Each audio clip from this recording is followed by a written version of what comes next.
வணக்கம் ஃப்ரெண்ட்ஸ், நல்லா இருக்கீங்களா? இன்றைக்கி நம்ம வீடியோவில் சின்ன பிள்ளைங்கள்லேருந்து பெரியவங்க வரையும் நல்லா ஹெல்த்தியாக சாப்பிட்ற மாதிரி ஒரு ஸ்நாக்ஸ் லட்டு செய்ய போகிறோம். எப்படி செய்யலாம் பார்க்கலாமா?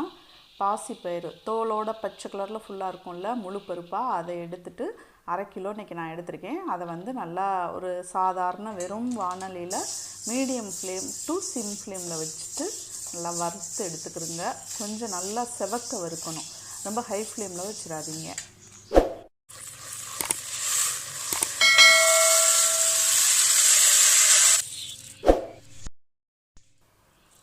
இந்த மாதிரி நல்லா செவக்கிற மாதிரி வறுத்து எடுத்துக்கணும். ரொம்ப ஹை ஃப்ளேமில் வச்சுட்டீங்கன்னா கருகிரும், ஈஸியாக அந்த தோல் கருகிரும், உள்ளே வறுபட்டுருக்காது. வறுக்கும் போதே நல்ல ஒரு வாசனை வரும். ஓகே, நல்லா வறுத்துட்டு இந்த மாதிரி தாம்பளத்தில் காய வச்சு மிஷினில் பவுடரை அரைச்சிட்டு வந்துடுங்க. இன்றைக்கி அந்த பவுடரில் நான் 1 கப் எடுத்திருக்கேன். அந்த பாசிப்பயிறு பவுடர், அந்த பொடியில் 1 கப்பு. அதுக்கப்புறம் அதுக்கு ஈக்குவலான அளவு அப்படின்னு சொல்ல முடியாது, ஏன்னா நம்ம ஒவ்வொருத்தவங்க வீட்லேயும் ஒவ்வொரு மாதிரி சுகர் சேர்த்துக்கிடுவோம். இனிப்பு உங்கள் ஃபேமிலியில் எப்படி சேர்த்துருக்கீங்களோ அதுக்கேற்ற மாதிரி சேர்த்துக்கிடுங்க. நான் நாட்டு சக்கரை சேர்த்துருக்கேன். இது ஹெல்தி ஸ்நாக்ஸ். ஸோ நீங்கள் சுகர் சேர்க்காதீங்க, ஒயிட் சுகர் சேர்க்காதீங்க. இது வறுத்த நிலக்கடலை பருப்பு, அது தோல் நீக்கிட்டு அதை 2 உடைச்ச பருப்பு மாதிரி வச்சுருக்கிறேன். அதுக்கப்புறம் கொஞ்சமாக ஒரு 10 கிட்ட பிஸ்தா பருப்பு, ஒரு 10 கிட்ட பாதாம் பருப்பு எடுத்துக்கிடுவோம். இதில் எல்லாத்துலேயும் என்னென்ன சத்துக்கள் இருக்குது அப்படிங்கிறது உங்களுக்கு நான் எதுவும் சொல்லணுமா என்ன? இப்போ எல்லாருக்கும் நல்லா தெரியும் எந்தெந்த பருப்பில் என்னென்ன சத்துக்கள் இருக்குன்ட்டு. ஓகே, இது 3மே நல்ல ஹெல்த்தியான ஒரு பருப்புகள் அப்படின்னு சொல்லலாம். இதை நம்ம மிக்சியில் போட்டு கரகரப்பாக அரைச்சிக்கணும். அப்போ தான் நம்ம எடுத்து சாப்பிடும்போது, அந்த லட்டு சாப்பிடும்போது அந்த பருப்புகள் கடிபடும் தான் அந்த டேஸ்ட்டு நல்லாயிருக்கும். ரொம்ப நைஸாக நம்ம அரைச்சிடக்கூடாது. ஸோ கரகரப்பாக கொஞ்சம் தூள் பண்ண மாதிரி இருக்கணும். இதில் இந்த பாதாம்லாம் கொஞ்சம் உடப்படாமல் கிடந்துச்சுன்னா தனியாக அதை மட்டும் கொஞ்சம் திருப்பி 2-3 சுற்றிட்டு திருப்பி எடுத்து இதோட சேர்த்துக்குவோம்.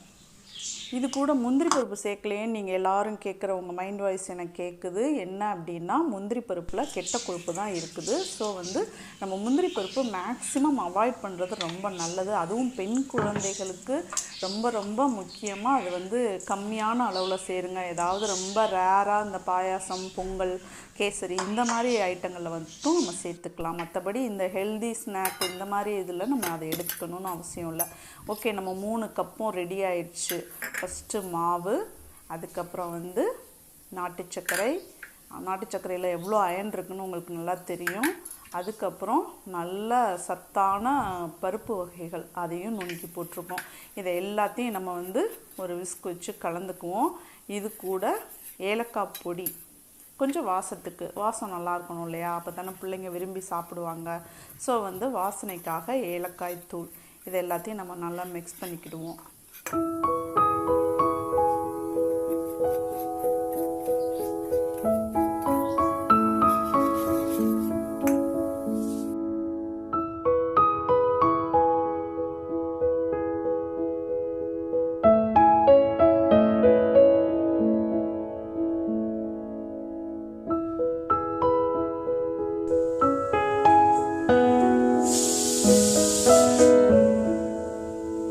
சேர்க்கும்போது மட்டும் இனிப்பு நம்மளுக்கு தேவைக்கேற்ற மாதிரி. ஆமாம், இப்போ வாயில் போட்டு பார்த்துட்டு இந்த தூள் கலக்கின தூளை வாயில் போட்டு பார்த்துட்டு அதுக்கப்புறம் தேவைன்னா இன்னும் கொஞ்சம் சேர்த்துக்கலாம். அவ்வளோதான். இதை திருப்பி நல்லா கைட்டாக கிளறி விட்டுக்கிறங்க. இதில் இன்னொரு ஐட்டம், முக்கியமான ஐட்டம் சேர்க்கணும். அதுவும் ரொம்ப ரொம்ப ரொம்ப அயன் ரிச் கண்டென்ட், உங்களுக்கு எல்லாருக்கும் தெரியும். இது ட்ரை ஃப்ரூட்ஸு, கிஸ்மிஸ் பழம்னு சொல்லுவோம் இல்லையா? அது இதுலேயே 2 வெரைட்டி இருக்குது. பிளாக் கலரும் உள்ள ஒன்று ட்ரை ஃப்ரூட்ஸ் இருக்கும், இன்னொன்று ப்ரௌன் ஷேடில் இருக்கும். ஸோ 2யும் நம்ம எடுத்து முழுசாக போட்டோம் அப்படின்னா, குட்டி குட்டியாக நம்ம ஒரு லட்டு பிடிக்கும் போது இது முழுசாக ரொம்ப கிடக்கிறதுனால நம்ம சிசர்ஸ் வச்சு கட் பண்ணி, சின்னதாக கத்தி வச்சு கூட நீங்கள் கட் பண்ணி அதை இந்த மாதிரி தூவி விட்டுக்கலாம். இதெல்லாம் மிக்சியில் போடக்கூடாது. மிக்சியில் போட்டோம் அப்படின்னா அது ரொம்ப ஒரு மாதிரி பிசின் மாதிரி ஏதாவது ஒட்டிட்டு ஒரு மாதிரி நல்லா இருக்காது. ஸோ நம்ம சிசர்ஸ் வச்சு கட் பண்ணி அதுக்கப்புறம் இந்த கலவையில் அதையும் போட்டு நம்ம நல்லா கலந்து எடுத்துக்கலாம்.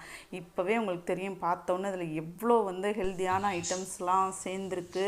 இது ஹெல்தின்னு நான் சொல்லணும்னு அவசியமே இல்லை. இதில் சேர்ந்துருக்க அந்த பொருட்களை வச்சு நீங்களே சொல்லிடலாம் இது எந்த அளவு ஹெல்த்தியான லட்டு அப்படின்னு சொல்லிட்டு. அவ்வளோதான். இதை வந்து பாண்டிங் ஒரு ஏஜெண்ட்டாக என்ன செயல்படுது, நெய்யை வந்து நல்லா வந்து லைட்டாக மெல்ட் பண்ணிக்கிட்டு, அதாவது சூடு மட்டும் இருக்கணும், சூடு வச்சுட்டு அதுக்கப்புறம் இதில் சேர்த்துக்கணும்.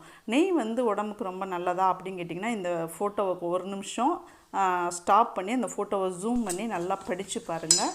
ரொம்ப ரொம்ப நல்லது. முக்கியமாக உடம்பு வந்து எடை குறைக்கிறதுக்கு நெய் பயன்படுதுன்னு அதில் போட்டிருக்காங்க.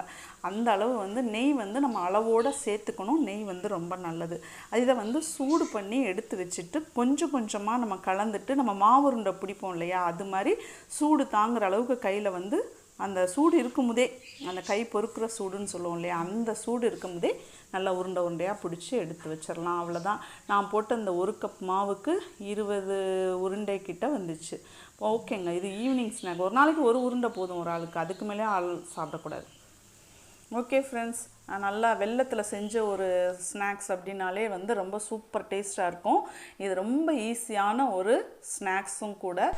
சின்னவங்க முதல்ல பெரியவங்க வரை எல்லாரும் சாப்பிட்லாம். நீங்களும் உங்கள் வீட்டில் எல்லாருக்கும் செஞ்சு கொடுத்து ஆரோக்கியமாக இருங்க ஃப்ரெண்ட்ஸ். தேங்க்யூ.